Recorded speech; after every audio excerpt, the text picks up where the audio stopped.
Assalamualaikum warahmatullahi wabarakatuh. Selamat datang teman-teman mahasiswa Akuntansi Syariah Fakultas Ekonomi dan Bisnis Islam IAIN Pontianak. Di video kali ini dalam rangka tetap melaksanakan masa pembelajaran di semester kali ini walaupun di masa pandemi dengan media daring. Nah, kali ini teman-teman pelaksanaan mata kuliah atau proses pembelajaran untuk mata kuliah auditing saya pilih dengan beberapa metode. Salah satu metode yang saya gunakan adalah metode YouTube. Nah, selain itu, teman-teman juga bisa memilih atau proses pembelajaran melalui media lain yang sudah saya disiapkan. Seperti Google Class atau Google Meet, juga melalui Zoom Meeting, dan juga melalui media e-learning. Nah, melalui konten YouTube ini, teman-teman, kurang lebih untuk mata kuliah auditing ini akan ada 14 kali pertemuan. Di pertemuan pertama sampai dengan pertemuan 14. Nah, teman-teman bisa mengikuti sesuai dengan playlist yang sudah saya buat dari pertemuan 1 hingga pertemuan ke-14. Nah, struktur atau metode mengikuti mata kuliah ini gampang sekali. Teman-teman cukup dengan menonton video ini, kemudian atau teman-teman juga bisa mendownload atau mengunduh video ini sebagai bahan pengulangan penjelasan yang mungkin ada materi yang belum teman-teman pahami. Nah, selain itu, untuk mencocokkan dan atau menguatkan pemahaman teman-teman juga bisa melakukan pengunduhan materi di blog saya, yaitu Sabirin MAK CPA blogspot.com. Nah, materi lengkap sudah saya upload di situ.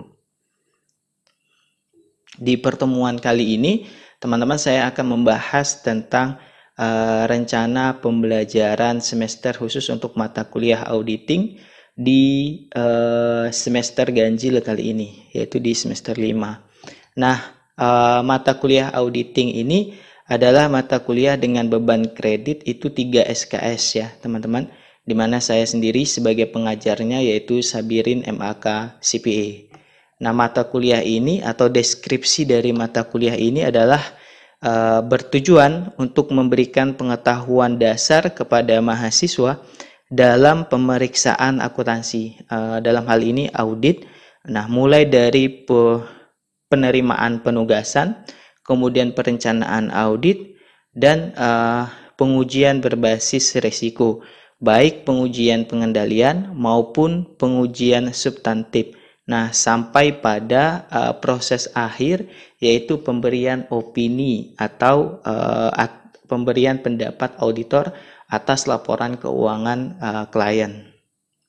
Nah, apa sih yang diharapkan dari proses pembelajaran mata kuliah ini? Nah, capaian pembelajaran mata kuliah ini, teman-teman, adalah di mana diharapkan teman-teman semua atau mahasiswa semua mampu melaksanakan tahapan dalam proses audit laporan keuangan, dan baik untuk pengujian kepatuhan maupun pengujian substantif. Nah, pengujian kepatuhan ini terhadap peraturan perundang-undangan yang berlaku, kemudian pengujian substantif ini terhadap isi berupa finansial, jadi sudut pandang keuangannya seperti apa.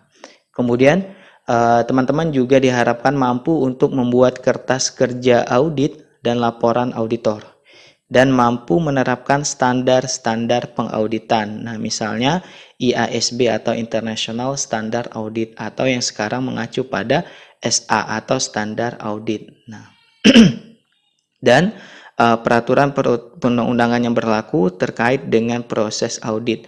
Nah, teman-teman juga diharapkan untuk mampu mengoperasikan dan memanfaatkan atau mempraktekkan piranti lunak dalam rangka proses audit.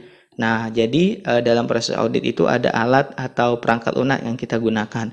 Misalnya, kalau Indonesia itu Atlas, ACL, maupun IDEA. Nah, selain itu, teman-teman juga diharapkan untuk mampu menerapkan metode-metode kuantitatif yang digunakan dalam penugasan audit. Misalnya apa? Attribute sampling atau penentuan sampel maksud saya, serta variable sampling.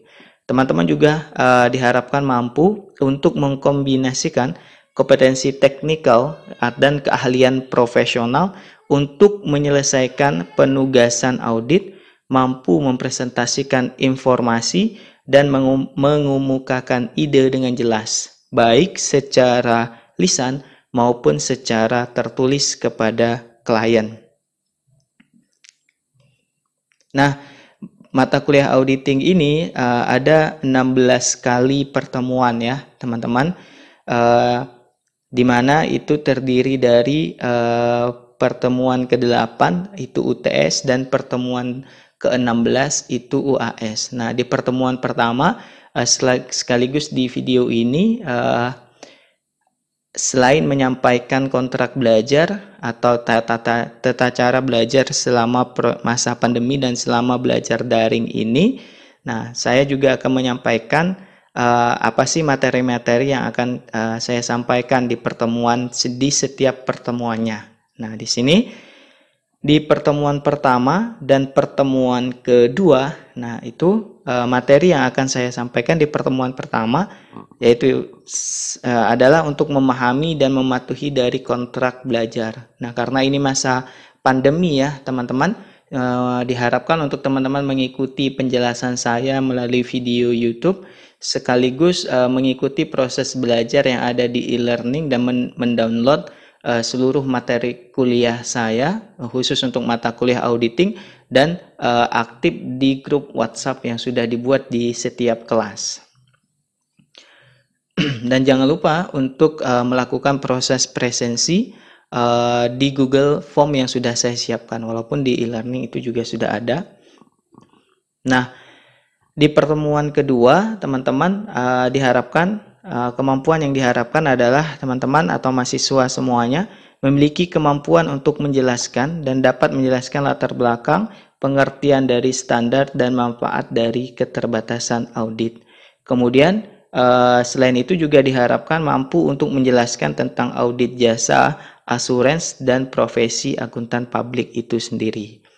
Nah, beban kajiannya kurang lebih saya akan membahas tentang definisi audit, perbedaan audit dan akuntansi itu apa, jenis-jenis audit, kemudian jenis-jenis auditor itu apa saja, misalnya akuntan publik, akuntan pendidik, akuntan pemerintah, dan lain-lain, jasa asuransi yang diberikan oleh akuntan publik, kantor akuntan publik itu apa aktivitasnya, dan bagaimana strukturnya, dan apa sih IAP itu atau Institut Akuntan Publik itu, serta standar yang akan kita gunakan atau standar audit yang akan kita gunakan.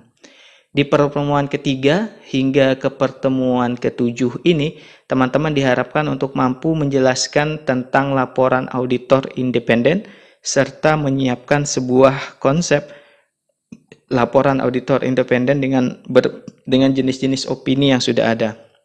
Misalnya opini WTP atau wajar dengan tanpa pengecualian, atau WDP wajar dengan pengecualian, disclaim bahkan untuk menolak memberikan opini. Nah, selain itu mahasiswa juga diharapkan mampu menjelaskan dan berusaha untuk menerapkan dalam perilaku sehari-hari tentang etika dan profesi akuntan. Nah, kenapa? Karena salah satu dari profil lulusan kita di akuntansi syariah adalah di mana teman-teman diharapkan mampu untuk menjadi akuntan yang profesional, sehingga etika itu harus dijaga mulai sejak teman-teman kuliah atau semenjak teman-teman ada di bangku kuliah. Selanjutnya, teman-teman diharapkan mampu untuk menjelaskan serta memberikan contoh penerapan independensi, integritas, objektivitas, dan kerahasiaan serta kerahasiaan dari data serta fee yang dibayarkan oleh klien. Nah, jadi kita di pertemuan ini dituntut untuk mampu untuk menjelaskan apa sih independensi itu, apa sih integritas, dan penting tidak sih semua hal itu bagi auditor atau bagi akuntan publik. Selanjutnya, teman-teman diharapkan mampu untuk menjelaskan tanggung jawab serta tujuan dari audit itu untuk apa. Misalnya audit untuk pemeriksaan agar bebas dari salah saji yang material, bahkan bebas dari fraud atau kecurangan. Kemudian teman-teman juga diharapkan untuk mampu menjelaskan tentang tanggung jawab profesional akuntan publik. Nah, jadi sebagai profesi, apa yang boleh kita sampaikan di muka publik dan apa yang tidak boleh kita sampaikan di muka publik terhadap klien. Nah, kita harus tahu itu. Selanjutnya yaitu mampu menjelaskan definisi dan membedakan jenis dari bukti audit itu, serta diharapkan teman-teman mampu untuk membuat atau menyusun dari kertas kerja. Nah, kenapa mampu menjelaskan serta membedakan jenis-jenis bukti audit? Ini karena penting dalam setiap proses audit ya, teman-teman, karena audit itu dalam rangka untuk mengumpulkan evidence atau bukti sehingga sebagai auditor keyakinan kita itu semakin memadai terhadap proses yang kita lakukan. Di pertemuan ke-8, nah ini teman-teman akan UTS atau ujian tengah semester dengan menjawab pertanyaan-pertanyaan yang akan saya berikan. Di pertemuan selanjutnya yaitu ke-9 dan ke-10, teman-teman diharapkan mampu untuk menjelaskan serta menerapkan perencanaan dan prosedur audit analitis. Jadi sudah mulai berat di pertemuan ke-9 ini karena kita akan melakukan semacam simulasi lah perencanaan audit itu seperti apa. Mulai dari menentukan tim, lamanya audit, sampai kepada biaya yang akan kita bebankan. Pertemuan selanjutnya yaitu teman-teman diharapkan untuk mampu menentukan materialitas dan resiko audit itu, serta mampu menjelaskan antara materialitas dan resiko dari audit itu, dan mampu untuk menyusun rencana strategis pengendalian. Jadi kita harus mampu untuk menyusun mana dari setiap akun yang kira-kira material dan resikonya tinggi, serta mampu untuk menyusun pencegahan atau rencana pencegahan terhadap akun-akun yang sudah kita tentukan tadi. Misalnya piutang itu material. Cara pencegahannya gimana biar itu bebas dari fraud atau bebas dari kesalahan. Oh, cara pencegahannya seperti ini. Kita lakukan konfirmasi terhadap piutang. Kita minta list piutang itu ada berapa, lalu kita konfirmasi kepada nama-nama yang disebutkan. Nah, seperti itu. Di pertemuan selanjutnya, itu teman-teman diharapkan untuk mampu menjelaskan tentang pertimbangan dari resiko kecurangan. Karena mungkin aja ya teman-teman dalam proses audit kita akan menemukan kecurangannya. Jadi di mata kuliah ini akan dijelaskan juga bagaimana sih cara kita melakukan analisa dan pertimbangan terhadap resiko kecurangan itu sendiri. Selanjutnya teman-teman di pertemuan ke-11 dan pertemuan ke-12 itu teman-teman diharapkan mampu menjelaskan definisi dan pentingnya dokumentasi serta dukungan dari SPI atau Satuan Pengendali Internal atau dari auditor internal si klien. Nah, agar nanti kita bisa ngasih saran gitu. Kalau teman-teman bekerja sebagai auditor perusahaan atau akuntan perusahaan, mampu untuk memberikan saran bahwa satuan pengendali itu penting. Jadi teman-teman merencanakanlah adanya pengendali itu di perusahaan. Selanjutnya, teman-teman diharapkan atau mahasiswa semuanya diharapkan untuk mampu menjelaskan tentang pertimbangan mengenai pengendalian internal dan mampu untuk menyiapkan program audit tentang pemahaman pengendalian internal. Jadi harus mampu menyusun dan memiliki pemahaman tentang pengendali itu sendiri. Dan juga teman-teman diharapkan mampu menjelaskan tentang pertimbangan dari resiko kecurangan tersebut walaupun misalnya sudah ada pengendali internal.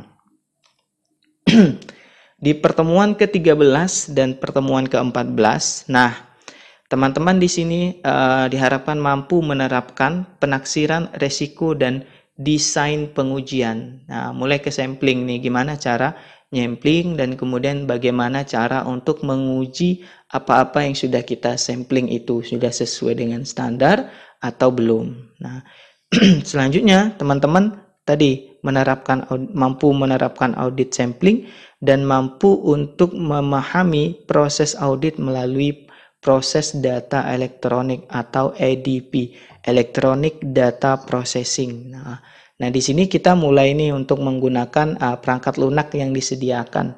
Nah, nanti kita akan menggunakan Atlas karena kalau yang lainnya itu berbayar. Nah, Atlas ini yang disediakan. Nah, itu juga saya susun kertas kerjanya. Bagaimana kita membuat kertas kerja itu sudah saya persiapkan sebelumnya untuk menambah pengetahuan kita ketika kita praktek. Di pertemuan ke-15, nah, teman-teman diharapkan mampu untuk menjelaskan tentang pengembangan perencanaan audit secara menyeluruh terhadap program audit.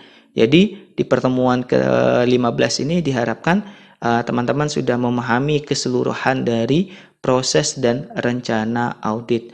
Mulai dari perencanaan, menentukan tim dan semuanya, turun lapangan, sampai kepada penyusunan laporan auditor independen. Di pertemuan ke-16 atau pertemuan terakhir, nah ini akan ada UAS atau ujian akhir semester dari saya. Nah, ini adalah proses klarifikasi terhadap proses belajar yang sudah kita lakukan dari pertemuan ke-9 sampai ke-15. Nah, nanti teman-teman akan menjawab pertanyaan-pertanyaan yang akan saya berikan. Di mata kuliah auditing ini, teman-teman bisa menggunakan beberapa buku atau textbook, misalnya buku Teodoris Tuanakota tahun 2014. Nah, ini audit untuk berbasis ISA. Dia menggunakan International Standard IASB of Auditing. Nah, penerbitnya itu Salemba, tempatnya di Jakarta. Atau teman-teman juga bisa menggunakan buku Arens, Alvin, dan Oredel, Max Barley. Nah, yang diadaptasi juga boleh oleh Amir Abadi Yusuf tahun 2011. Nah, ini maksudnya adaptasi sudah diterjemahkan dalam bentuk bahasa Indonesia. Textbook aslinya itu bahasa Inggris. Atau teman-teman juga boleh menggunakan buku Mulyadi tahun 2011 tentang auditing, buku ke-1, penerbitnya juga Salemba 4. Nah, mudah-mudahan pertemuan ini pembahasan tentang RPS dan apa-apa yang akan kita bahas selama kurang lebih 14 pertemuan atau dalam satu semester ini bisa teman-teman mengerti. Jika ada yang ingin teman-teman tanyakan, silakan tambahkan di kolom komentar serta tanya di grup WhatsApp Google kelas kita maupun di e-learning. Nah, akan saya bahas di situ secara langsung terhadap pertanyaan teman-teman. Terima kasih banyak atas waktunya. Nah, selamat menempuh pembelajaran auditing selama satu semester ini dan semoga kita tetap sehat. Ingat, patuhi protokol kesehatan, selalu untuk menjaga jarak, menggunakan masker, mencuci tangan pakai sabun dan menghindari kerumunan. Sampai bertemu di video saya selanjutnya. Terima kasih.